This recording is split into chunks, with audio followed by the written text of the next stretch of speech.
이번 개헌 타이밍은 하늘이 준 기회다. 2달 전 새누리당 이재호 의원이 이 시간에 출연해서 했던 말입니다. 그런데 요즘 이 개헌 논의가 본격화되는 모습입니다.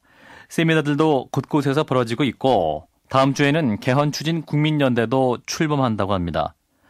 그런데 개헌의 목적 자체가 대통령에게 집중된 권력 분산이다 보니까 개헌 논의 폭발 배경에는 청와대 비선라인 논란도 자리하고 있지 않나 싶습니다. 오늘 새누리당 이재호 의원을 다시 모셔서 요즘 상황 어떻게 보고 계신지 들어보겠습니다. 의원님 안녕하십니까? 예, 안녕하십니까? 예, 요즘 개헌 관련 모임 많이 있는데요. 많이 바쁘시겠습니다. 예, 요즘 아주 많아졌습니다. 예. 예. 자, 개헌을 원하는 국민적 분위기 어떻습니까? 과거에 비해서 확실히 강해졌다고 느끼십니까? 지금 저희가 지역으로 이제 개헌 강연 다녀보면 예, 전에 보다가는 훨씬 더 아주 체감할 수 있을 정도로 좋아졌죠. 예. 피부에 체감할 정도로 개헌 논의가 많이 높아지고 있다 이런 말씀이신데. 예. 최근에 이른바 이제 정윤회 국정기획 문건 유출 사건 때문에 어떤 개헌의 필요성이 더 필요하다. 뭐 이렇게 보는 분도 있거든요. 어떻게 보십니까? 그렇습니다. 뭐 이번에 그 사건 때문에 이번 대통령 임기야 뭐 어차피 정해놓은 거니까 예. 다음 정권이 들어가서도 또 이렇게 하면 되겠느냐 이런 걱정들이 많죠. 그러니까 개헌해야 된다는 이야기들이 많습니다. 예. 그런데 이제 이런 문건 유출에 대해서 청와대나 여당은 뭐 내용이 전혀 사실이 아니다. 뭐 소설이다 이런 입장인데요. 의원님도 동의하십니까?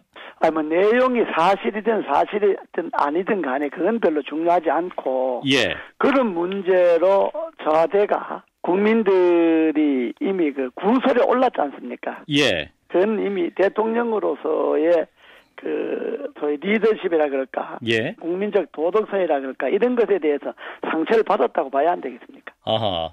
뭐 어떤 청와대 도덕성이라든지 대통령의 도덕성에 또 상처가 났다 이렇게 지적을 하고 계시는데 그렇다면 이러한 비선 권력 실세들의 문제 이렇게 불거진 핵심 원인은 뭐라고 보십니까?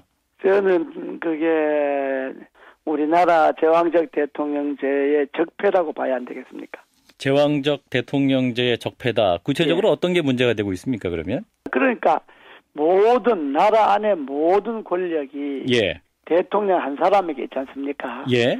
근데 그 자기의 이해관계에 있어서 대통령과 가까워져야 되는데 대통령과 가까워질 수는 없는 것 아닙니까? 예. 공무원이든 뭐 기업인이든 일반이든 간에 그러면 자연적으로 누가 대통령과 가까운가 그런 사람을 찾을 수밖에 없잖아요. 예. 근데 그것인데 대통령의 친인척 형제들이라든지 자식들이라든지 뭐 주변인데 이제 그것도 여의치 않을 경우에는 그럼 누가 대통령과 가장 가까이에 지근거리에서 대통령을 보자 하느냐 이런 것을 사람들이 알려고 노력하죠. 그렇게 이제 설사 그렇지 않더라도 그렇다고 알려진 사람들 주변에 접촉하게 되죠. 그러니까 그런 현상이 지금 이런 현상 아니겠습니까? 그게 결과적으로 제왕적 대통령제의 폐해라고 봐야 안 되겠습니까?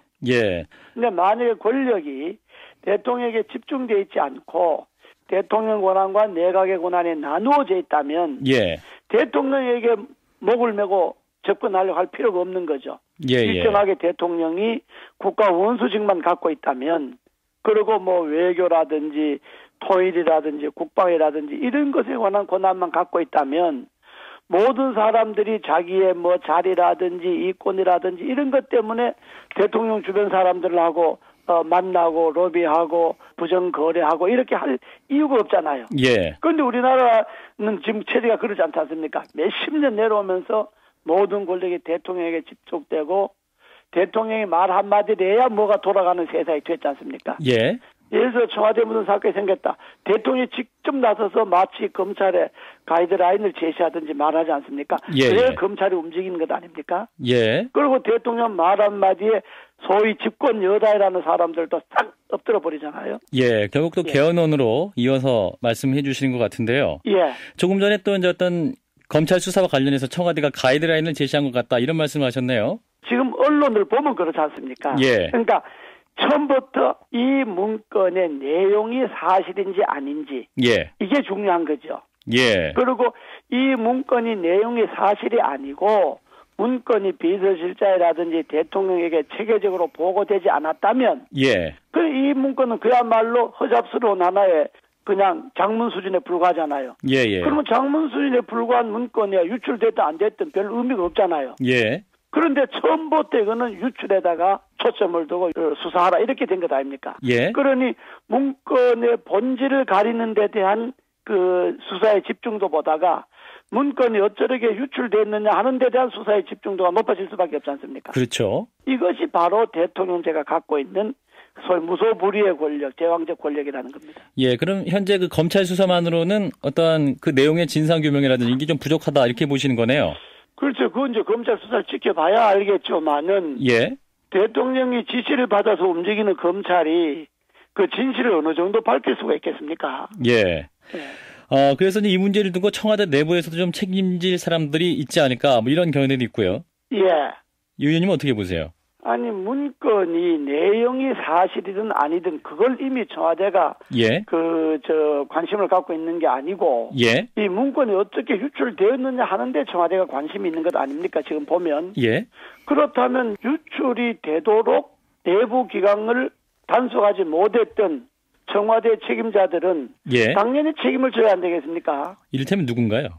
글쎄요. 그건 뭐 책임자들이죠. 예.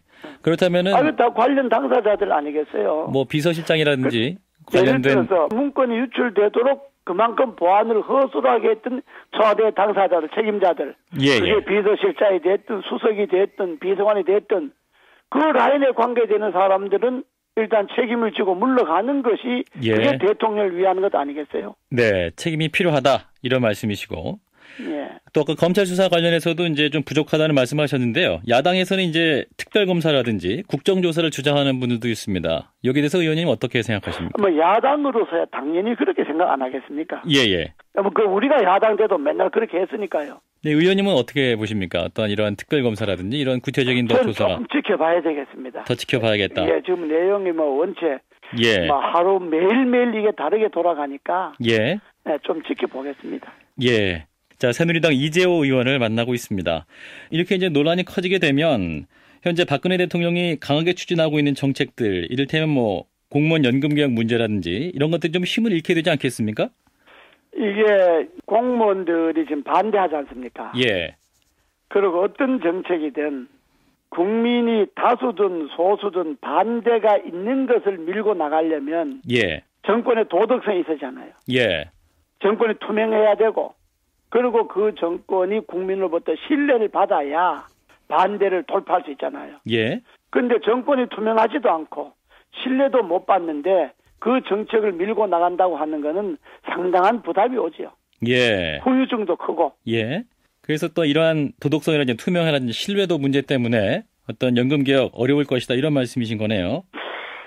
뭐 하여튼 그게 좀 힘을 받기는 좀 우선 반대하는 사람들이 그러지 않겠습니까? 예. 백만 공무원들이나 퇴직 공무원들이나 앞으로 또 공무원 연금 계획에 영향을 받을 사학연금에 관계되는 사립학교 교직원들 또 군인연금에 해당하는 군인들 예. 어쨌든 연금 계획에 관계되는 사람들은 다 속으로 그럴 것 아닙니까? 예. 아니 공무원 연금 계획하기 전에 정권이나 좀 투명하고 깨끗하게 하라. 예. 권력이나 좀 투명하게 운영해라.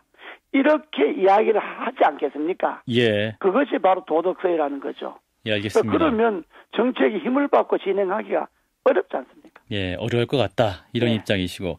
어쨌든 이번 논란으로 개헌 문제 더욱 시급해졌다는 말씀인데, 자, 올해 안에 국회 개헌 특위 구성될 수 있을까요?